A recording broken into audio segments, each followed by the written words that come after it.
And I know how much courage it takes and how much preparation it takes and what a big deal that is. So well done, all of you. To the folks who are joining us virtually, welcome into this space. You are joining here the 7th cohort of our Women Veterans Leadership Program.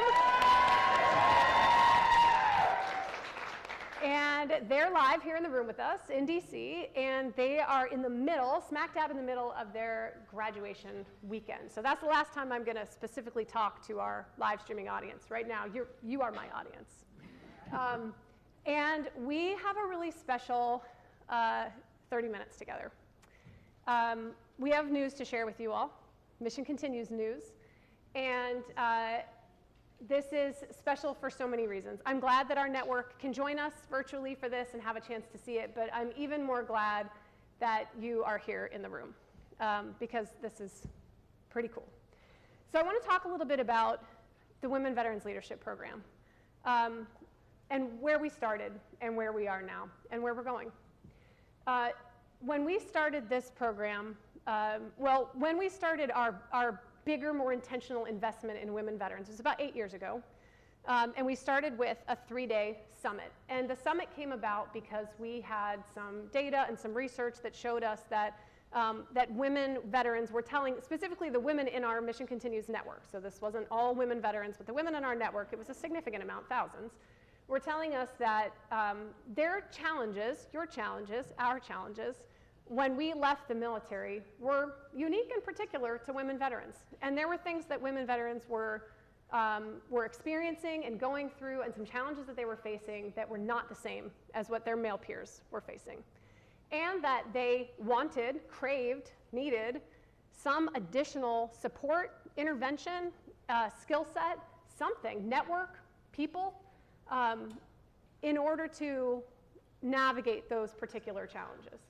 And we were really excited about the opportunity to dive in and first we set out just to understand that better and to test a few things, test a couple of skills interventions and see if we could try to get to helping these women navigate their challenge.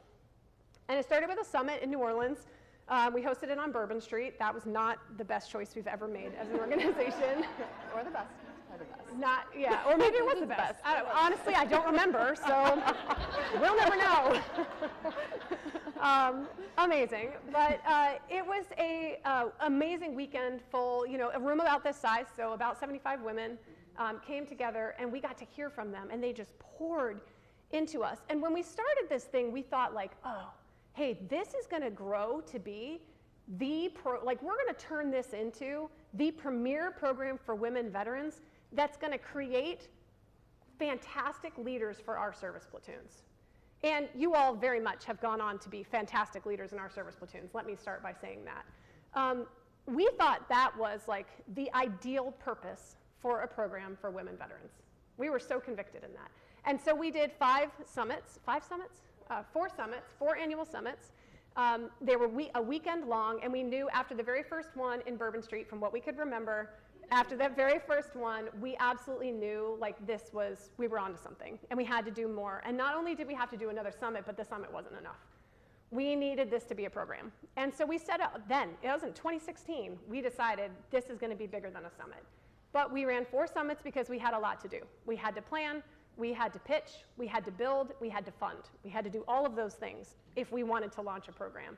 And in the 4 years that it took us to build up to that, we did all of those things. We built a program, we got it funded by the amazing folks at the A. James and Alice B. Clark Foundation and so many of our mission partners that have come alongside us. And again, all along we were convicted, like this is what it's going to be. It's going to be this amazing program that is totally designed to help women become platoon leaders. And then we launched the program in March of 2020. So many great decisions on behalf of the Mission Continues over the years. Do you guys remember March of 2020? What a great time to launch an in-person program that is built on connectedness. But hey, we hooked and jabbed and we flexed. We launched it, and we immediately realized that this program had taken on a life entirely of its own. And that, in fact, this program wasn't about becoming a platoon leader, even though so many of you do go on to become platoon leaders. This program was about identity. This program was about authenticity. It was about figuring out who we are after the military. Sometimes it's about figuring out who we were when we went in, who we became while we were serving, and who we need to be now, and who we are becoming. It's about identity. And so we have loved it and nurtured it. We love it. We nurture this program. It has been one of the most successful programs the Mission Continues has hosted. We have had, as of Sunday, we will have had just over 400 graduates of the Women Veterans Leadership Program. Yes. Yes. Amazing. Now, to contrast that, we have had over 4,200 applications to the program. So yes, that's great, but I don't say that to brag. I say that because there's a lot more people out there that we need to serve. Like, the program has to continue to grow. There is a need. Clearly, we have found a gap, and there is a need.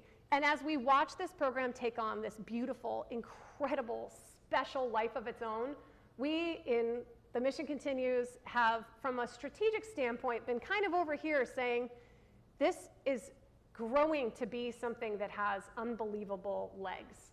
And again, this life of its own. And it's not exactly what we thought it would become, but we can't, like, we're not trying to muscle this thing into anything it's not supposed to be, because it's so wonderful. And you all tell us over and over, it is so transformative and wonderful, and I get to see it, and guess what? We get to feel it too. So when we then look at what we, the Mission Continues, are best in the world at, and we are best in the world at veteran-led service projects in under-resourced communities. That's what we do. We've built a team around it. We've built competencies around it. We have built a world around it. We've built a vertical. We've built our space. Like, we have a lane in the veteran-serving space, and we own it, and we believe in it, and we're extremely convicted about what we're good at. And we also know that there are organizations out there that are the best at identity work and building identity. So, putting those things. We also know that nonprofits are different from for-profit companies in a lot of ways. But one thing that is not different is we're all trying to run a business. And competition is what fuels excellence in business. Competition is inherently good. I'm kind of a free market economist girl, so I believe in competition. I think it's a good thing. So when you find something that you're great at, like, you got to be better than the other person, and if you're not, then you either have to strive to be, because that's what your constituents, that's what your customers need, or in the nonprofit space, what's different is that if you're not the best at it, then you either stop doing it or you find a way to partner, and you collaborate. And that doesn't always happen in the for-profit world. You don't see necessarily the big brands coming together and saying, let's work together and do this together. I firmly believe that Pepsi is the best thing that happened to Coke. Shout out to our amazing partners at the Coca-Cola Company. But, you know, these brands, like, they feed off of each other to be better. And we do the same in the nonprofit space, but we also get to a point where when you realize this is not the thing you're best at, then you look around and start saying, well, who is?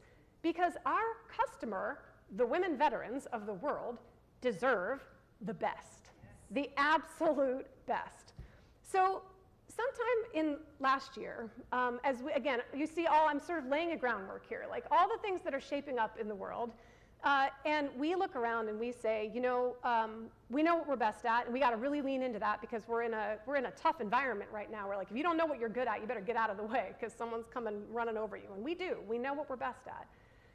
And we made the decision that we needed to go out there and find the organization that was the absolute best at identity work specific to women veterans.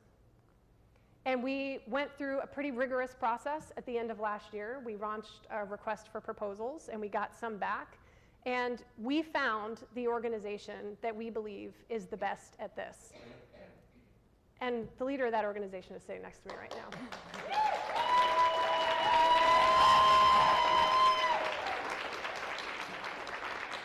And so that very long lead up is bringing me to the fact that as of Sunday, when cohort 7 graduates from this incredible program, the Women Veterans Leadership Program from that day forward will be led by Beneath the Service.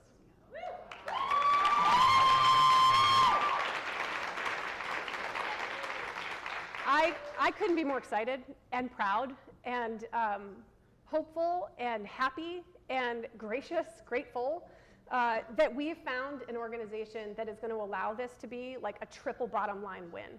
It's a win for the Mission Continues because we get to put our resources into doing exactly what we know we are the best at. So we are going to be there for you when you want to come be a platoon leader and a platoon leadership team. We're going to get into all of your cities and all of your sisters' cities so that we can be there and expand and grow and have the absolute best in class, world-class, gold standard veteran-led service projects in all of your communities. It's going to take work for us to do that. We got to focus our resources. That's what we're going to be able to do. Beneath the Service, which is a relatively new organization, is going to have a chance to grow, immediately scale up like fast. Imagine this is like a 1,600-meter race, and we are handing off a baton at the 400-meter mark. Like, we're at a sprint. We are in the 7th cohort of this program. Like, this is not a crawl, walk, run. And I'm telling you, Nikki and Leo are already at a sprint, and they are taking this baton with everything they have. And it's a win for you. It is a win for women veterans everywhere. It is a win for the ecosystem of women veterans and the resources that y'all get to have. We are bringing in an organization into this ecosystem around women veterans that is amazing at what they do, and it adds to the resources and the opportunities that are available to you. Mission Continues isn't going anywhere. Your blue shirts are good forever. And for every future cohort of the Women Veterans Leadership Program, you will also be issued a blue shirt, and that blue shirt will be good forever. Yes. But we're so excited for this opportunity. And so, with that, I would love for us to take a little bit of time to get to know this lady sitting next to me. I want you to get to know her. I've had a chance to get to know her and her husband, Leo, who we're not talking about right now. Leo, where are you? We're not talking about you right now. We're talking about her. We're going to talk about her. We're going to get to know Nikki and spend some time understanding her story so that you can fall in love, if you haven't already, just the way we did when we met her and Leo and got to know their authenticity and their humility and their hunger and their passion and their drive. It made our decision to choose Beneath the Service one of the easiest ones we've ever made. So, Nikki, with that, who are you? And please tell us some of your story. Absolutely. I have to say, I feel so honored. I feel so humbled and privileged to be here with all of you in this moment. I don't think I could say it any better than Mary Beth. This is a very exciting moment, and what I really hope throughout this conversation is that you all get to know me a little bit more. We are going to have an opportunity to speak more to some of the next steps. I'm sure questions are coming up that we will get to later in the weekend, but for right now, I want to first start off by saying that I am an Army veteran. How many Army veterans? Yes, yes. I was a logistician. During my active duty time, I had a breadth of experience that I'm very grateful for. I served I did a deployment to Afghanistan during the surge in 2011. As a logistician, it did provide me a lot of different opportunities. I ran logistics patrols while I was deployed, and then it also brought me to DC, where I served in Arlington Cemetery with the Old Guard, where I was able to perform and be a part of high-level ceremonial military ceremonies. And so from there, after my active duty service, my time, I spent a decade in the private sector. I was in finance, I was also in the technology sector, and after that time, I then moved over into the nonprofit space. And I am the founder and the president of Beneath the Service. I have the work that we do is focused on helping military veterans understand the identity shifts that occur during social reintegration. Social reintegration is the space that happens following the immediate transition after we do leave active duty service. And so, as Mary Beth was speaking to, this is the area that we are completely dedicated to, what we do expertly well, that we're completely invested in. And I'll speak to it a little bit more. But on the personal side, I wanted to share that many of you have met my husband. I am a wife. And I'm also a mother of two, I'm incredibly biased, but I have two beautiful, talented, intelligent daughters. Their name is Vera and Vita. And I share that with you because the Latin origin of Vera is truth, and the Latin origin for Vita is life, and together I want them to live their true lives. And so I'll pause there. I know we have a few questions that we want to get to, but wanted to set the tone. First of all, I want to go back just a little bit. You glossed over something. Yes. You weren't just another soldier serving at Arlington. You were the first woman to be ceremonially qualified in the Old Guard. Yes, that is correct.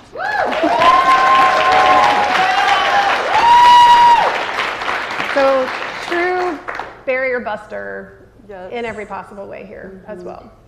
Yeah, no, when I hear about some of your stories, I think it does draw me back to some of those moments where you are the first and you're coming into a space where you're just trying to do a job. I mean, quite frankly, I wasn't thinking about trying to be the first of anything and trying to break any barriers, but I do look back on those moments and I think, wow, in terms of, there's a very rigorous process to be ceremonial qualified, and so in terms of being able to say commands in the way that you carry your uniform, it was different than what they had been exposed to.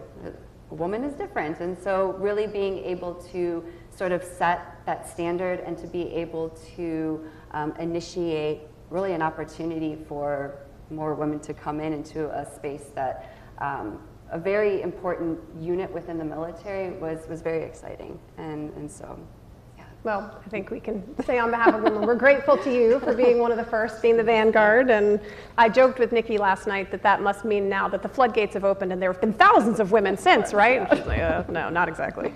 We're getting there. Progress, not perfection. So Nikki, I want to talk a little bit about when you and I met. We met virtually for the first time, and it had nothing to do with WVLP.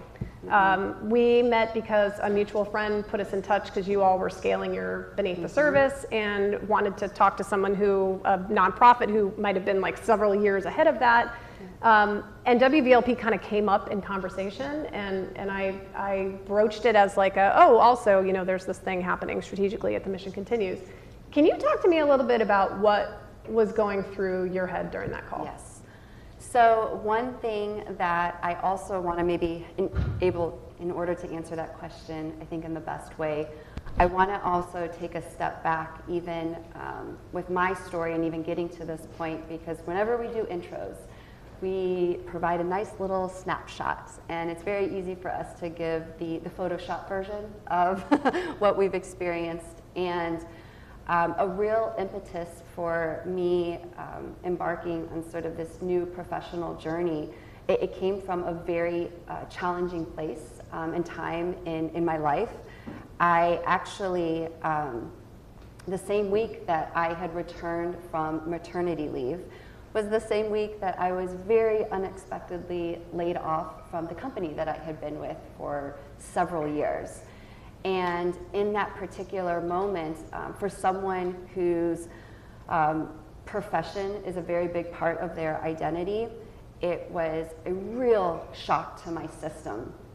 And I felt a range of emotions, but I think the first was feeling embarrassment. I felt humiliated, I felt confused, and I share that because on the other end of my emotions, I also had this moment of clarity where I had been catapulted off of this hamster wheel, and I knew I did not want to get back on it.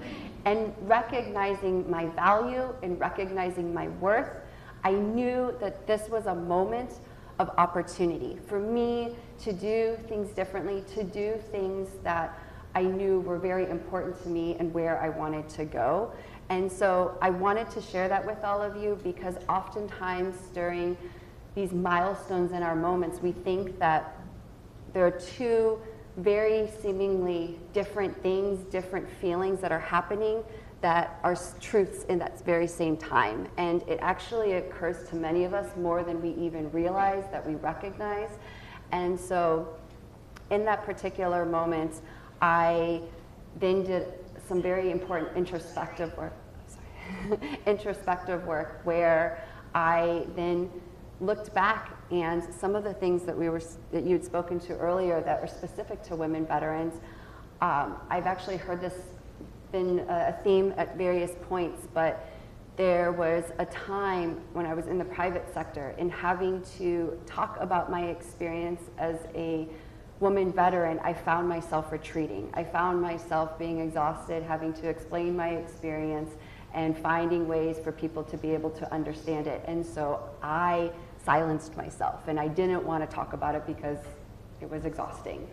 And so then when I got laid off and I was stepping into this new opportunity and really recognizing that there was something that I could do that was different, for me, it was really going back to how can I be a part of mission impact work? How can I bring together my experiences from the public and the private sectors and various roles and different expertise that I could blend together and be able to do in a very impactful way.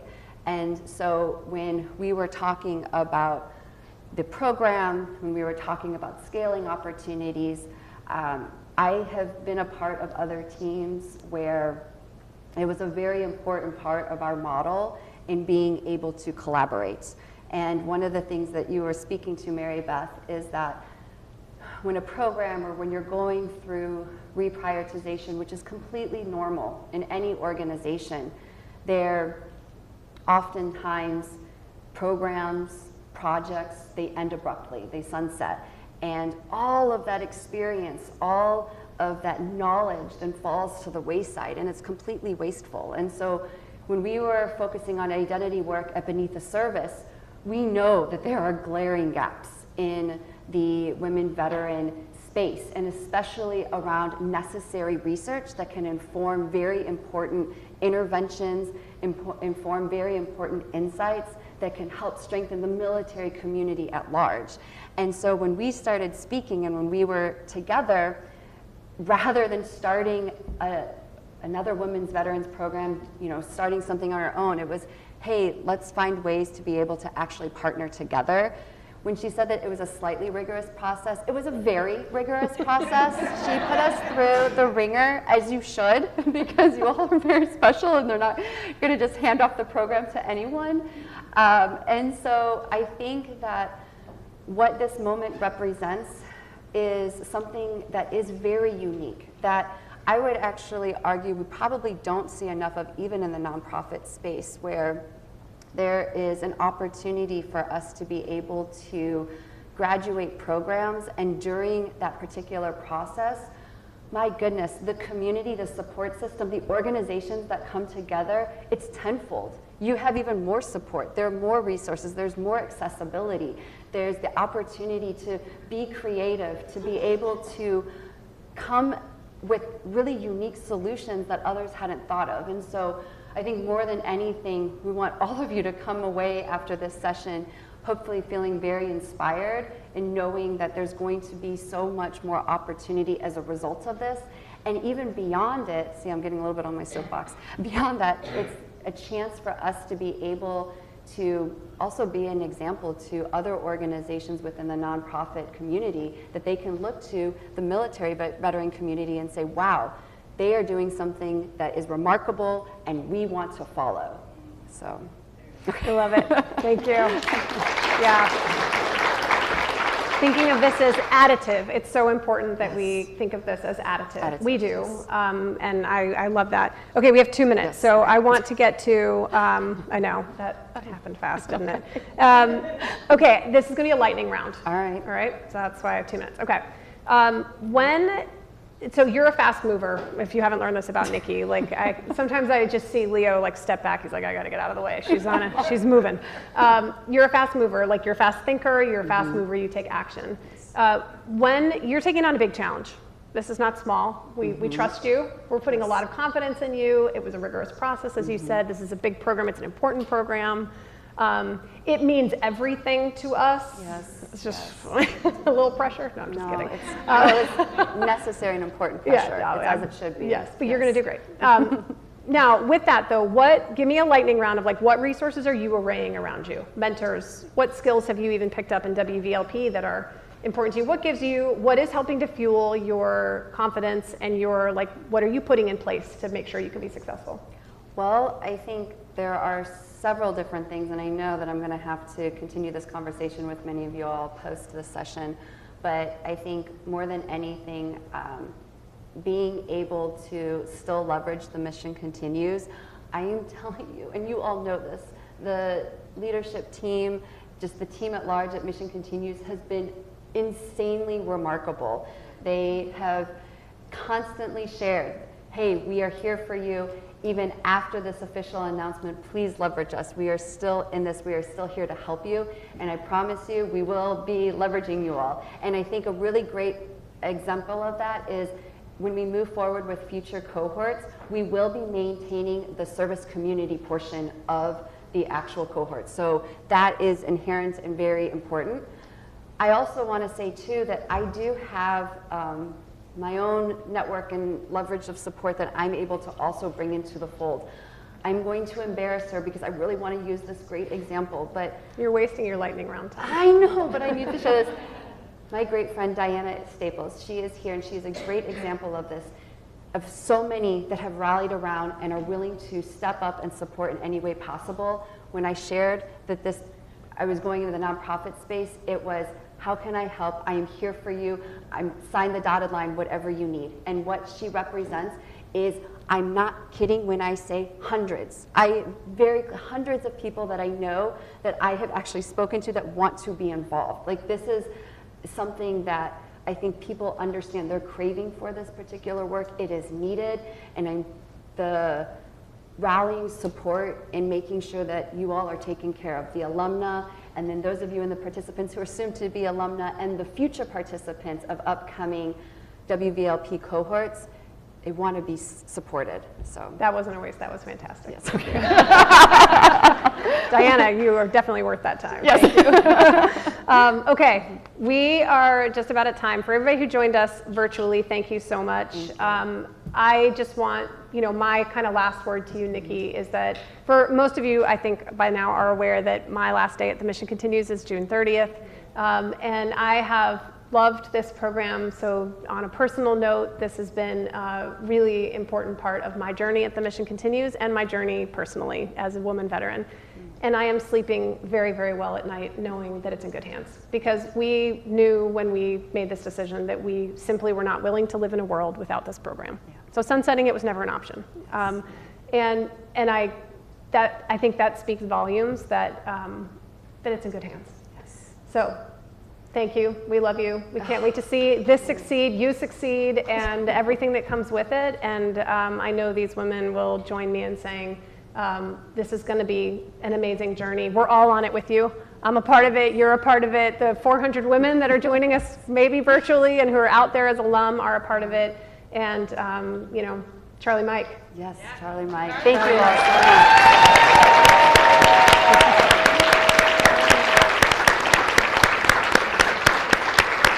For you. All right, I think we're off live stream. All right.